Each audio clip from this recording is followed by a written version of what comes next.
So I had this landlord in Montreal. He lived next door to me, and he was an ex-Hells Angels biker. He'd spent a lot of time in prison, and his wife had borderline personality disorder, and she committed suicide when I lived there. And he was a rough guy, and he was a Quebecois. He spoke Joual, which I could hardly understand. And he didn't really know what to make of me, and I didn't really know what to make of him. But we got along, you know. And I was very careful talking to him, as you might imagine. But I was very, and we went over, my wife and I went over there, and we had spaghetti dinner one night, and we sort of communicated, and I bought a poster from him because he made these wooden posters that had neon on them, and that's how he made a living. He'd kind of trained himself to be a bit of an electronics guy, and so he made these things. And he was trying to quit drinking, and we talked about that. He was a lot older than me. He was like 20 years older than me. I was about 25 at this point. And we got along pretty well. But every now and then he'd go out and drink. And he could really drink, you know, like he was one of these guys who could drink like 60 beer. And you think, well, no one can drink that much, and you're wrong.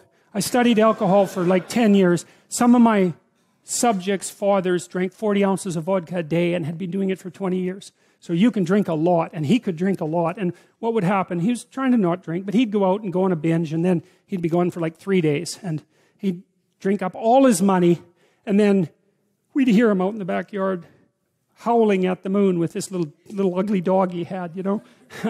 And he'd howl, and the dog would howl, and he'd howl, and the dog would howl. And it was rather unsettling and made my wife nervous. And but worse, you know, now and then he'd come to the door at like 3 a.m, and he'd knock on the door, and he'd be standing there.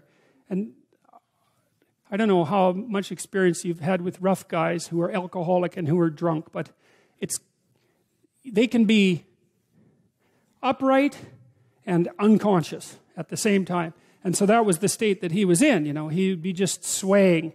And he'd ask me if I would like to buy his toaster or his microwave, because he needed some money to keep drinking. And, you know, I didn't really want to buy his toaster or his microwave, but when the ex-Hells Angel, Joual speaking, 60 beer drunk Quebecois biker shows up at your door at 3 a.m. and offers to sell you his microwave, the easiest thing is to say, I really need a microwave. So, you know, I bought the microwave and the toaster and some other things. But then my wife talked to me, and she liked my landlord, you know. Even though she was afraid of him, she liked him. And she said, you can't buy any more appliances because it's not good for him. And I thought, that's an interesting problem. You know, so what the hell am I going to do about this? Because no, I don't want to buy your microwave. Just doesn't seem to be the right answer at 3 a.m. So one time he took me out on his 750 Honda, and he put me on the back of it. He wanted to show me his lair, I guess, his hangouts. And I got his wife's helmet on, but it didn't fit. It just sit on the top of my head.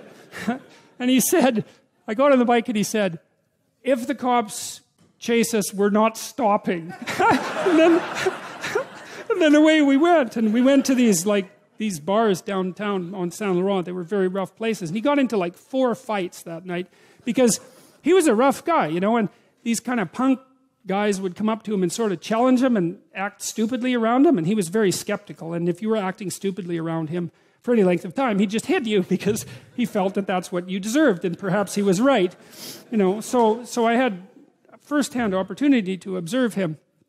So anyways, sure enough, about a week or 2 after we had this conversation, he showed up at the door. Knock, knock, knock, you know. I opened the door, and he was standing there, you know, with his eyes kind of half closed, and he was swaying. And he had, I don't remember what the appliance was this time, but he wanted to sell it to me. And I said, Paul, I can't buy this. I'm not going to buy this because I know you're trying to quit drinking. And if I give you this money, then you're going to go and drink it up. And it's not going to be good for you. And what else did I tell him?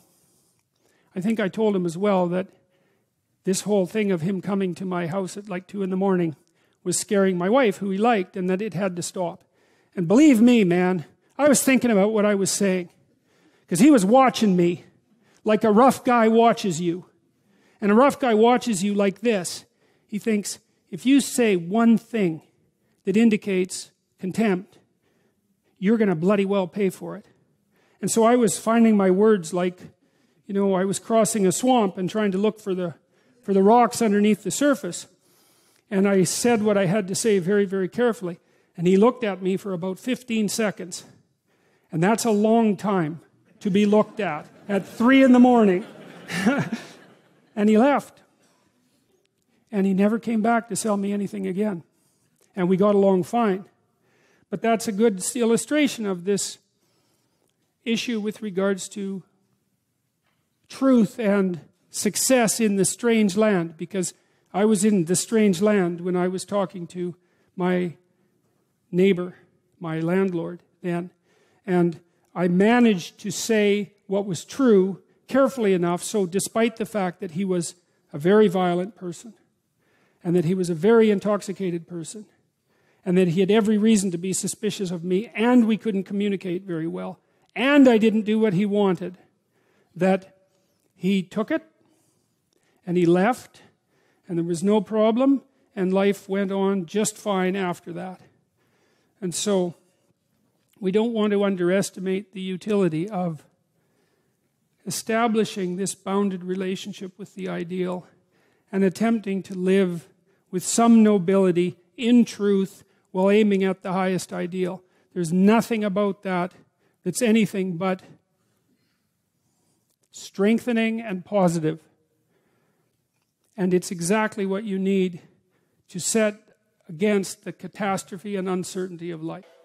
I'm a retired corporal with the Peterson Canadian Light Infantry out here in Edmonton, 1st Battalion.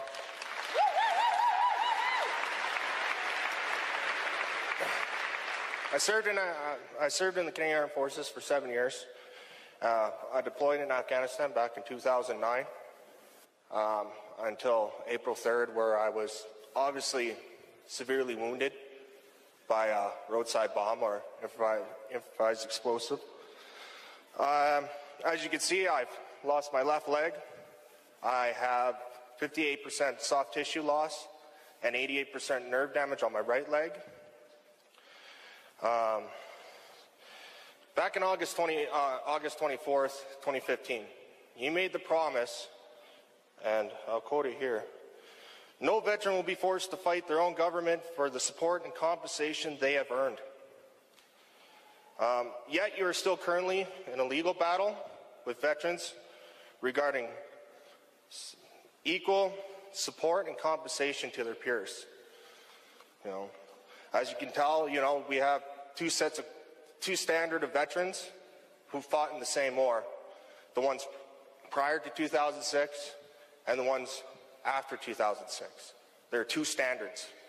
One on the old Pension Act and one under this new lump sum or soon-to-be lifetime pension option. Which, by the way, Mr. Prime Minister, by what you just said here, through my own determination, I'm still at work. So technically, by what you said just a little while ago, I don't qualify for.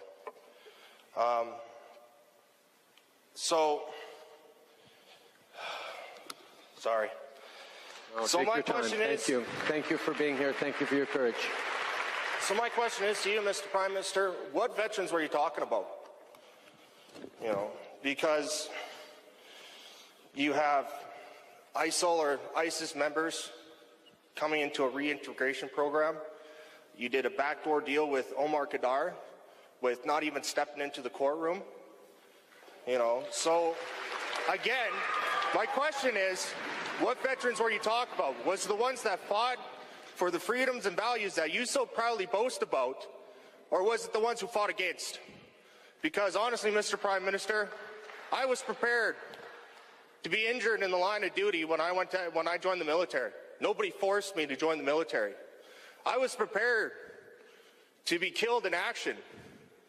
What I wasn't prepared for, Mr. Prime Minister, is Canada turning its back on me.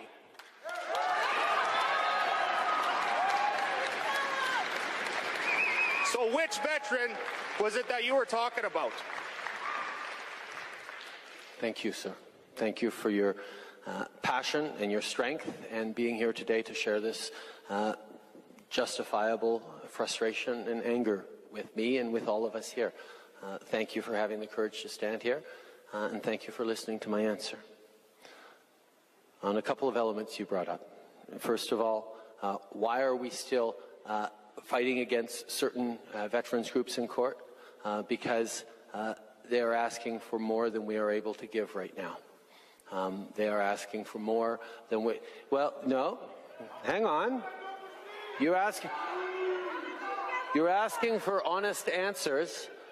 The old Veterans Charter involved lump sum payments and very little in the way of services. We have significantly invested in services, rehabilitation, support, investments in training, in support for caregivers and families that have gone a long way towards improving the quality of life and outcomes for veterans. And we cannot return to the amount of money that was given before without accounting for the money invested in services for veterans. And what I know from veterans I've spoken to is nobody wants, after having served their country with valor and honor and sacrifice, to have their government say, here's your check, now don't bother us anymore. We need to support you through the course of your life with the things that you need, with the things that your family needs for it. And that is at the heart of the new veterans approach that we have, that you will see more details on in the budget coming forward. So I get that. Now, you also brought up a couple of other issues. The issue of ISIL fighters and the issue of Omar Khadr. And if you like, I'll address both of those. Thank you. There are about 60 people who have returned from places like Syria and other places in the Middle East suspected of having fought with Daesh or ISIL. Those folks are being monitored and watched and accounted for by our intelligence agencies, by our security agencies. In fact, 2 of those people have been brought up on charges. Under the previous government, which, according to some of you, was a lot tougher on these sorts of things, there were also about 60 people under surveillance, or at least known to our intelligence agencies over many years. None of them had ever been brought up on charges, so we've at least moved forward a little bit on that. But at no point are we ever compromising our security or the strength of our communities with Canadians who are returning from overseas. We are doing what we need to do to keep all Canadians safe. Now, on the issue of Omar Khadr, it's an issue that a lot of people are really frustrated about, and I count myself to be one of them. We made a significant payment to Omar Khadr. If we had continued to fight in court, it could have been $30 or $40 million of payment and costs. Every single dollar of that is money that could or should have been spent on veterans, on school programs, on kids, on health, on any number of other things. Except that money serves a very clear purpose. And it's not about anything that Omar Khadr might have done or didn't do. It doesn't have anything to do with what they did. It has everything to do with what the Canadian government did or didn't do. The Canadian government, previous governments, were complicit in the violation of Omar Khadr's fundamental charter rights as a Canadian. Now,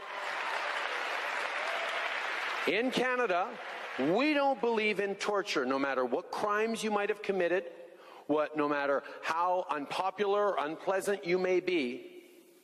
It is not allowed and not right and not in keeping with Canadian values to allow anyone to be tortured. And yet, previous governments allowed a Canadian citizen to be tortured.